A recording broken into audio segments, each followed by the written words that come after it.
Welcome back, everyone. Today we're going to be changing the oil in a 2012 BMW Z4.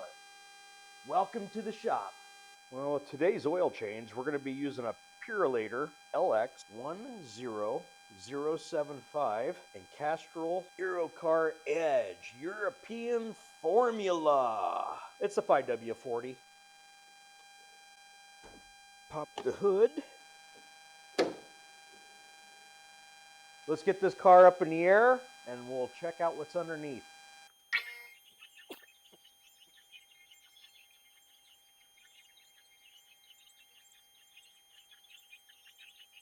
And like I've said in the past, I'm pretty messy with this. I think that's like a 14 mil. No, I was wrong. Okay. Got a 17 millimeter socket and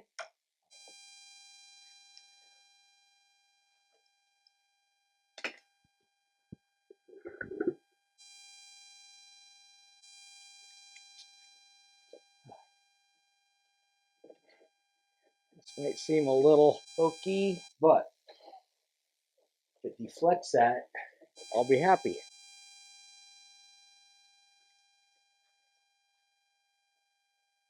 Okay. So far it's working. And I haven't made a mess. Now, while it's draining, this is a prime time to look for leaks or anything like that.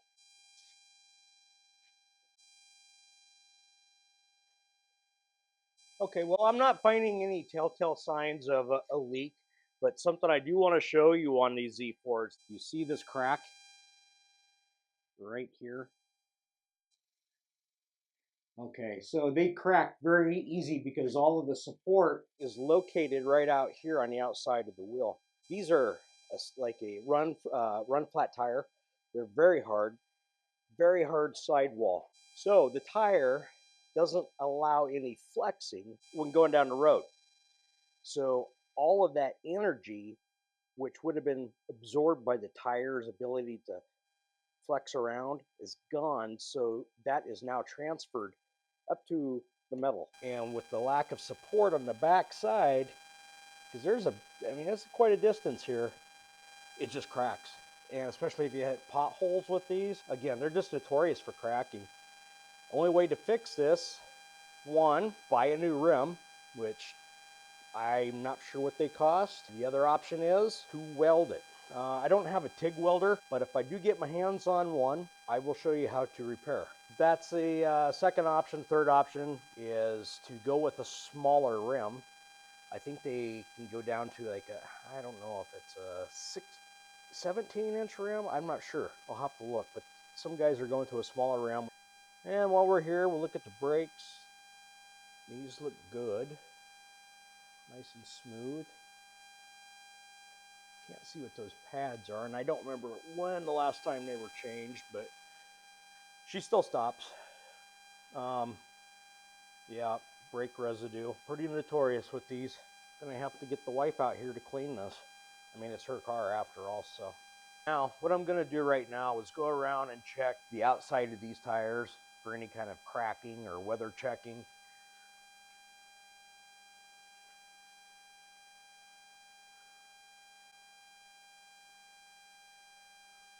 These look good. The weights are on. Okay, well, we'll take out my little makeshift shield. Say that 3 times in a row. We're going to throw that away. And take our drain bolt. Put that back up in there. Be careful not to cross thread that because I can't imagine what pain that would be. Nothing I want to be doing today. Snug that up. Knock in excess oil here.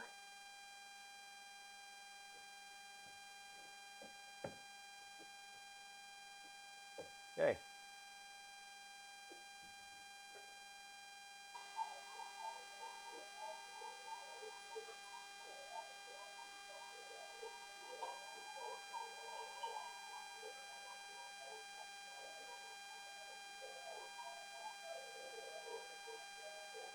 All right. Let's go ahead and take off this cap now.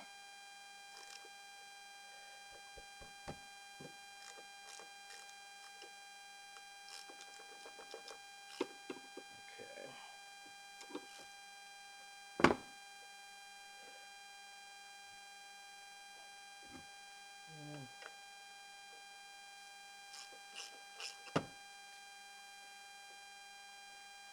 I'm going to tuck a towel down in here to catch any oil that might want to escape. This was not a great idea. The second not great idea was they did not put a dipstick on this engine.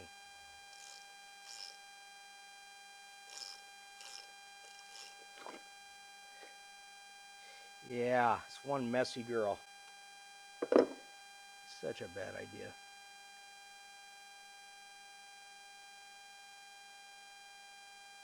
And now I'm going to clean a mess that I made.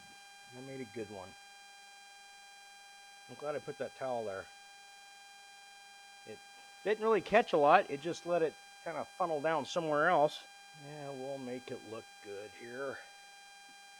We're getting there. It's such a bad design.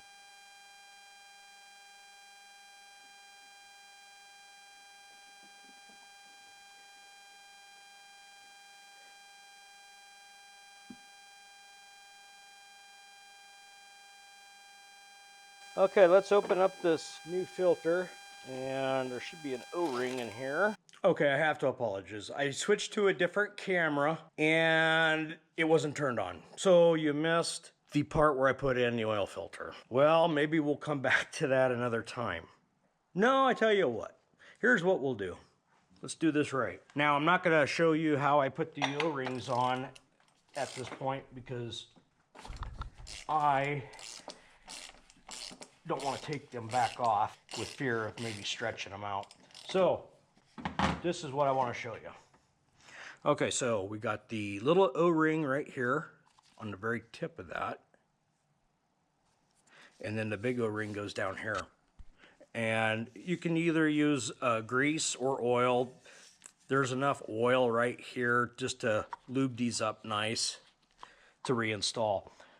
So when you reinstall, put this back down. Use your hand to start threading it. You don't want to cross thread this because if you do, that's got to be an expensive part. Okay. All right, now that that's back on, we can start adding oil. Okay, as we stated before, 6.9 quarts. See that? That's a good example of moisture getting inside. You'll see this a lot more with cars that aren't driven a long distance. And this is a short distance car for the most part. So you're gonna get a little condensation up around that cap and it may freak you out. But as you saw the oil coming out of the car, it was not milky, so we're good.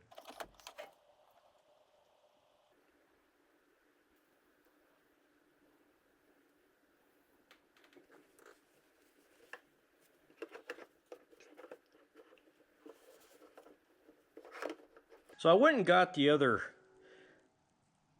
5 quarts of oil here, and what I did is I marked off where the 5 quart level ended down to the 4, so we got 1 complete quart here, and then it called for a total of 6.9. This would be our 7 quart right here, so I just went a couple ticks above that, and so we'll add until our oil level is on that bottom line, and that should get us right in the neighborhood.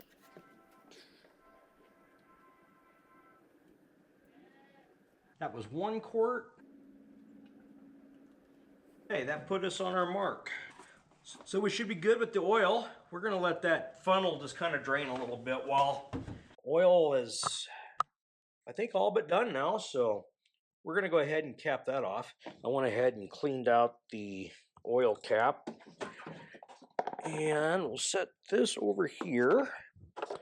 Put the cap back on. What we have the Z4 35IS. This book will refer to other models, so make sure you get the proper model, okay? What we have on the front is the 225 35R 19-inch and the 255 30R 19-inch on the rears. They have two different ratings here, pressure readings. This is if you're going to go up to 100 miles per hour, and this column over here is if you decide to go faster than 100 miles an hour. And I really don't know why you would go faster than 100 mile an hour. Just I don't get that. So we're going to be looking at this column here, over here for our tire pressures. Okay, well, lucky for me, what we got here is the same rating for up to 100 and over 100. So that's going to save, I would say, somebody who had a car like this, it'd save them a lot of time messing with the tire pressures. That's not going to be our case because, we drive nice and easy. And so we're going to go with 36 PSI on the front and 44 on the rears. Now these are a Y code tire. These tires are capable of handling up to 186 miles per hour. Not that we would go that fast by any means. No desire to. That's just scary. That's crazy. Maybe next weekend we can try that. We'll go ahead and get these pressures checked. All right, so we got 31.5. So we need to get up to 36. Okay, I got to 38. That should make it 36. Yeah, we're at 36 PSI.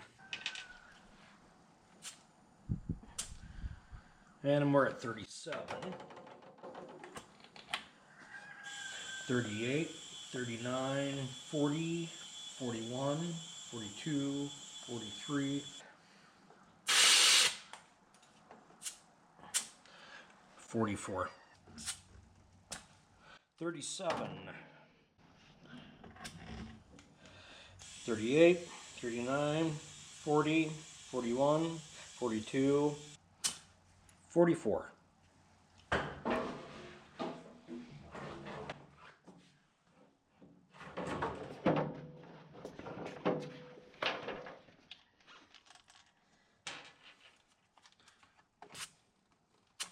$31.5 and 36.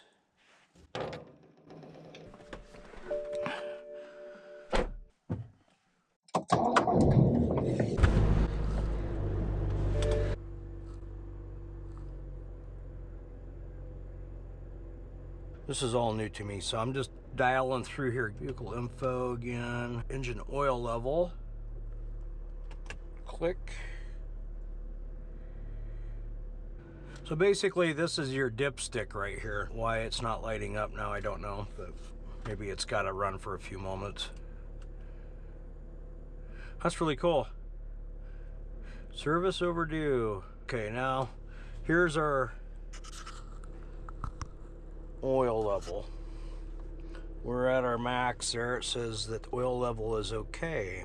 Now the tire pressure, that won't go away until after it's been driven. It's a balmy 54 degrees out.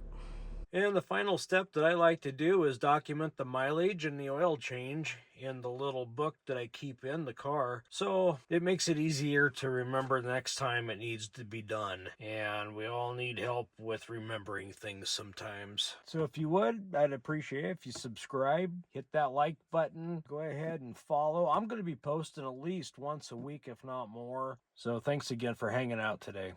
And we'll see you next week. So for now, get out to the shop and be safe.